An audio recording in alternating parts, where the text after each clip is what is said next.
दोस्तों आज का ये करंट अफेयर्स थोड़ी देर से आ रहा है, मॉर्निंग को नहीं आ पाया था, कुछ वजह थी। लेकिन कल का जो वीडियो आएगा वो मॉर्निंग को 7 बजे आपको मिल जाएगा। तो इस करंट अफेयर्स वीडियो में कई इंपॉर्टेंट टॉपिक है। उनमें राहुल गांधी जो कांग्रेस लीडर है, उनको 2 साल की सज़ा सुनाई गई है। तो मानहानि का मामला था, तो आईपीसी के किस धारा के तहत हुआ है और क्या है उसमें आईपीसी की उस धारा में, तो इसके बारे में बात करेंगे। क्योंकि चूंकि ये काफ़ी चर्चा में होगा मानहानि का मामला, तो इसलिए आपके एग्जामिनेशन के पॉइंट ऑफ व्यू से ये ज़रूरी है। और ये भी जानेंगे कि क्या संसद की सदस्यता चली जाएगी राहुल गांधी की। 2 साल की सज़ा हुई है, नियम क्या कहता है और क्या प्रावधान है, प्रक्रिया क्या है और क्या क्या विकल्प बचे हुए हैं राहुल गांधी के पास, ये भी बात करेंगे। इसके अलावा पद्म अवार्ड 2023 पर भी बात करेंगे। हालांकि इसका ऐलान जनवरी में हो गया था, लेकिन अभी मार्च में, अभी कल ही राष्ट्रपति द्रौपदी मुर्मू ने ये अवार्ड दिए हैं तमाम विजेताओं को। तो इस पर इंपॉर्टेंट इन्फॉर्मेशन है। इसके अलावा भी कई और मुद्दे हैं, सब पर चर्चा होगी। तो शुरू करते हैं दोस्तों बिना देर के हुए। और पहला क्वेश्चन, सूरत की अदालत ने मानहानि मामले में राहुल गांधी को 2 साल जेल की सजा का फैसला आईपीसी की किस धारा के तहत सुनाया है? आंसर का इसका ए और बी दोनों नहीं, सेक्शन 499 और सेक्शन 500, इन दोनों के आधार पर ये सज़ा का ऐलान किया गया है। किसके द्वारा? सूरत की सत्र अदालत यानी सेशन कोर्ट के द्वारा ये सज़ा सुनाया गया है। राहुल गांधी को कोर्ट ने 2 साल का कारावास यानी जेल, इम्प्रिजनमेंट और 15,000 रुपये जुर्माना की सज़ा सुनाई। हालांकि कोर्ट ने राहुल गांधी को राहत देते हुए 30 दिन के लिए इसको सस्पेंड कर दिया इस सज़ा को, ताकि वो ऊपरी अदालत में अपील कर सकें। अब सवाल होता है कि किस मामले में ये सज़ा सुनाई गई है, क्या मामला हुआ था? दरअसल कांग्रेस लीडर राहुल गांधी ने 2019 के लोकसभा चुनाव से ठीक पहले एक रैली में, कर्नाटक में रैली हुई थी, उस दौरान उन्होंने कहा था कि सभी चोरों का सरनेम मोदी क्यों होता है। तो इसी के बाद याचिकाकर्ता और विधायक, बीजेपी के लीडर हैं, विधायक हैं पूर्णेश मोदी, उन्होंने सूरत की अदालत में राहुल गांधी के खिलाफ मानहानि का मुकदमा दायर किया था। तो उसी पर ये फैसला हुआ है अदालत का। सवाल है क्या क्या बोला था राहुल गांधी ने? तो उन्होंने ये कहा था, जो ये बातें हैं जो भी बात कही थी उन्होंने, सभी चोरों का सरनेम मोदी क्यों होता है, चाहे वो ललित मोदी हो या नीरव मोदी हो या नरेंद्र मोदी हो। नीरव मोदी, ललित मोदी, नरेंद्र मोदी, अभी और ढूंढेंगे तो और भी नाम निकल आएंगे। तो इसी के बाद ये मामला अदालत में पहुंचा था। तो यहाँ पर इंपॉर्टेंट बात ये हो जाती है कि आईपीसी की धारा 499 और 500 ये क्या है, इसके बारे में आपके लिए जानना जरूरी है एग्जामिनेशन के लिए। तो इंडियन पीनल कोड यानी भारतीय दंड संहिता आईपीसी, उसकी धारा है 499। तो उसमें क्या है कि मानहानि यानी डिफॉर्मेशन को डिफाइन किया गया है, क्या होती है मानहानि, जबकि धारा 500 जो है उसमें सजा के बारे में बताया गया है। तो 499 में ये है कि कोई व्यक्ति अगर किसी दूसरे व्यक्ति के पर ऐसा कोई लांछन लगाता है, ऐसा कोई आरोप लगाता है जिससे दूसरे व्यक्ति की ख्याति की अपहानि होती है, यानी उसका अपमान होता है, तो वो मानहानि कहलाएगा। इसके कई सारे अपवाद भी रखे गए हैं, जैसे कि अगर वो आरोप सही हो, कोई व्यक्ति आरोप लगा रहा है दूसरे पे और वो आरोप सही है तो वो मानहानि नहीं कहा जाएगा। इसके अलावा जैसे अदालत में कोई मामला चल रहा है, सुनवाई चल रही है और उस आरोप लगता है उसको अखबार में छापा गया, तो वो मानहानि नहीं कहलाएगा। आईपीसी की धारा 500 उसमें क्या बातें हैं? उसमें यह है कि जो कोई किसी दूसरे व्यक्ति की मानहानि करेगा उसे सादा कारावास जिसकी अवधि 2 वर्ष तक हो सकेगी या जुर्माना या दोनों किया जा सकता है। मतलब क्या हुआ? 2 साल का कारावास यानी जेल या जुर्माना या दोनों दंडित करने का प्रावधान। तो अदालत ने राहुल गांधी के मामले में अधिकतम सजा सुनाई है। अधिकतम मतलब क्या हुआ कि 2 साल कैद तो सुनाई ही सजा और साथ में जुर्माना भी लगाया है, अधिकतम सजा। वैसे अदालत चाहती तो केवल जुर्माना देकर भी छोड़ सकती थी, इस पूरे मामले को ख़त्म कर सकती थी। ओके, दोषी पाकर जुर्माना केवल दिया जा सकता है, लेकिन दोनों से दंडित किया गया है यहाँ पर। ठीक है, तो अब सवाल उठता है कि संसद की सदस्यता क्या चली जाएगी राहुल गांधी की? क्या कहता है कानून, पहले ये देख लेते हैं। तो जन प्रतिनिधित्व कानून है, उसके मुताबिक अगर सांसदों और विधायकों को किसी भी मामले में 2 साल या उससे अधिक की सजा हुई है, कैद की सजा, तो उनकी सदस्यता यानी सांसद के तौर पर और विधायक के तौर पर सदस्यता रद्द हो जाएगी। इतना ही नहीं, सजा पूरी होने की अवधि के 6 वर्ष तक चुनाव लड़ने के अयोग्य हो जाते हैं।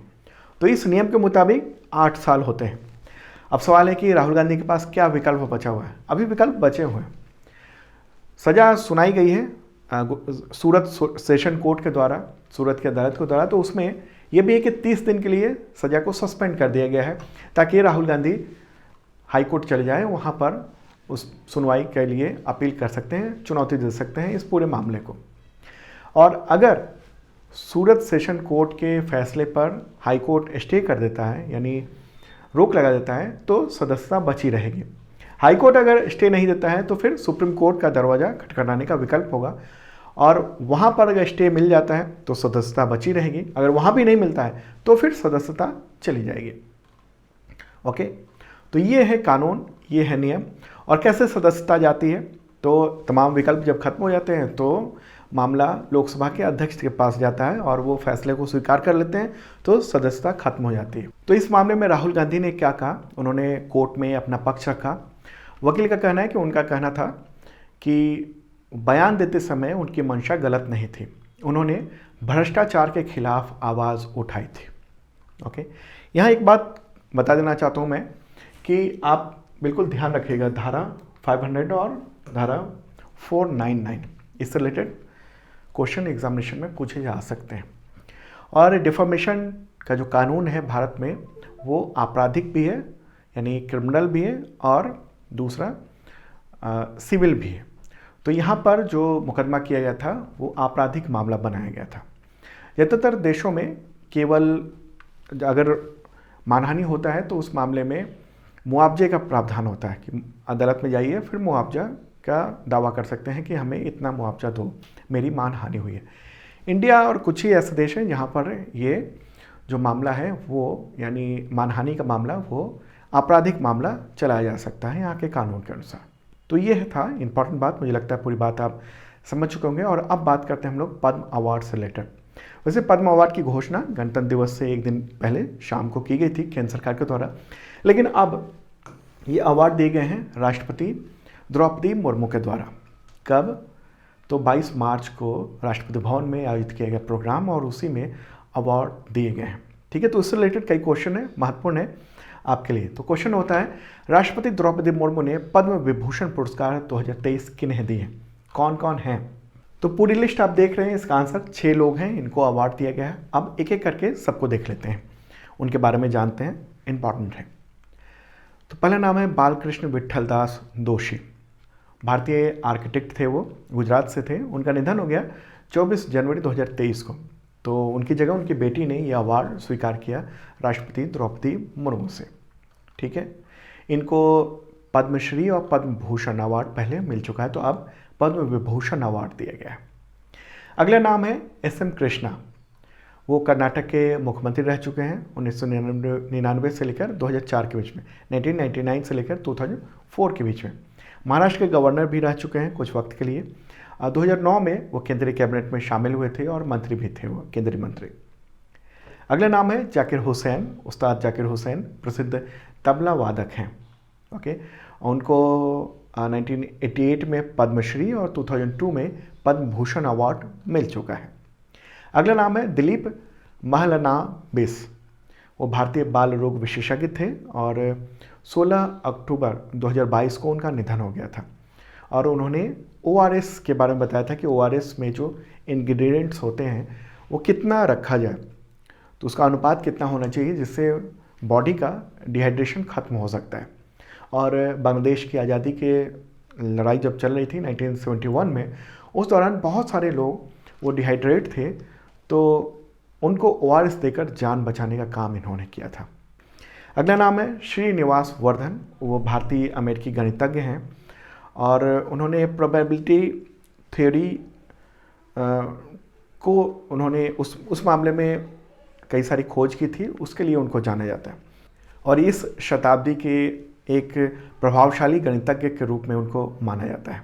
अगला नाम है मुलायम सिंह यादव। अंतिम बार वो मैनपुरी सीट से 2019 के लोकसभा सांसद बने थे। उनका निधन हो गया 2022 में और 3 बार वो मुख्यमंत्री रहे हैं उत्तर प्रदेश के। अब बात करते हैं पद्म भूषण अवार्ड के बारे में। तो क्वेश्चन होगा, राष्ट्रपति ने कितने लोगों को पद्म भूषण अवार्ड दिए 2023 के लिए? आंसर होगा 9। ठीक है, और ये सम्मान जो है वो भारत सरकार के द्वारा दिया जाने वाला तीसरा सर्वोच्च नागरिक सम्मान है। पद्म भूषण विशिष्ट सेवा के लिए दिया जाता है। सर्वोच्च नागरिक सम्मान है भारत रत्न, उसके बाद स्थान आता है पद्म विभूषण और फिर स्थान आता है पद्म भूषण का। तो अब बात यही होगी कि किन्हें दिया गया ये अवार्ड। टोटल 9 लोग हैं। कुमार मंगलम बिरला, कपिल कपूर, कमलेश डी पटेल, सुमन कल्याणपुर, SL भैरप्पा, दीपक धर, वाणी जयराम, स्वामी चिन्ना जियर और सुधा मूर्ति। तो इनके बारे में एक बार देख लेते हैं। ये अवार्ड इस तरीके से दिए गए। कल की बात 22 मार्च को ये अवार्ड दिया गया। तो कुमार मंगलम बिरला वो भारतीय उद्योगपति हैं और आदित्य बिरला ग्रुप के वो चेयरमैन हैं। बहुत सारी कंपनियां हैं उनके पास इस ग्रुप में।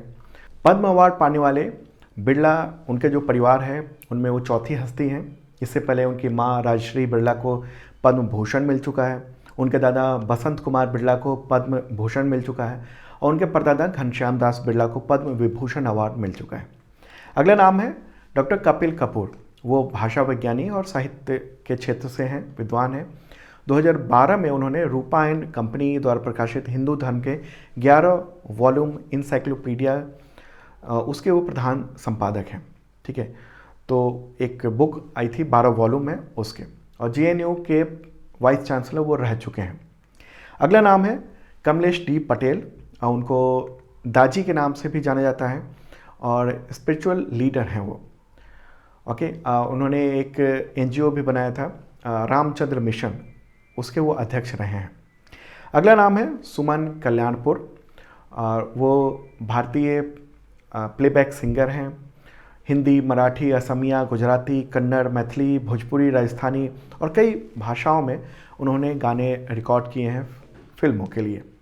800 से ज़्यादा गाने रिकॉर्ड किए हैं। ठीक है, इसके अलावा नाम है SL भैरप्पा। वो कन्नड़ भाषा के विख्यात साहित्यकार हैं। अगला नाम है दीपक धर। वो भारतीय थ्योरेटिकल फिजिसिस्ट हैं, यानी सैद्धांतिक भौतिक विज्ञानी हैं और स्टैटिस्टिकल फिजिक्स के क्षेत्र में उन्होंने काफ़ी काम किया हुआ है। अगला नाम है वाणी जयराम। उन्हें आधुनिक भारत का मीरा भी कहा जाता है और इंडियन सिंगर हैं। कई भाषाओं में उन्होंने गाने गाए हैं। अगला नाम है स्वामी चिन्ना जियर। वो भारतीय धार्मिक गुरु हैं, योगी तपस्वी हैं। अगला नाम है सुधा मूर्ति। भारतीय टीचर, लेखिका और परोपकारी हैं। इन्फोसिस फाउंडेशन की अध्यक्ष हैं वो और 2006 में उनको पद्मश्री अवार्ड मिल चुका है। और इन्फोसिस के फाउंडर NR नारायण मूर्ति, तो उनकी वाइफ हैं ये। अब बात कर लेते हैं कि राष्ट्रपति ने कितने पद्मश्री अवार्ड दिए। आंसर होगा 91। ठीक है, 91। ये किसी क्षेत्र में विशिष्ट सेवा के लिए अवार्ड दिया जाता है। और अब लिस्ट देख लेते हैं। तो लिस्ट तो बहुत लंबा है, लिस्ट लंबा 91 लोगों का है। तो एक बार देख लीजिए। वैसे जो PDF है उसमें सब कुछ दिया हुआ है, पूरी लिस्ट है, आप वो देख सकते हैं। तो कुछ जो इम्पॉर्टेंट नाम हैं उन सब के नाम एक बार मैं आपको बता देता हूँ, फिर आप ये सब एक बार पूरा पढ़ लेना, देख लेना। 91 नाम है तो काफ़ी ज़्यादा है, लेकिन जो चर्चित नाम है उन सब का नाम आपको ध्यान में रखना है। जैसे राकेश राधेश्याम झुंझुनवाला, मरणोपरांत उनको दिया जा रहा है।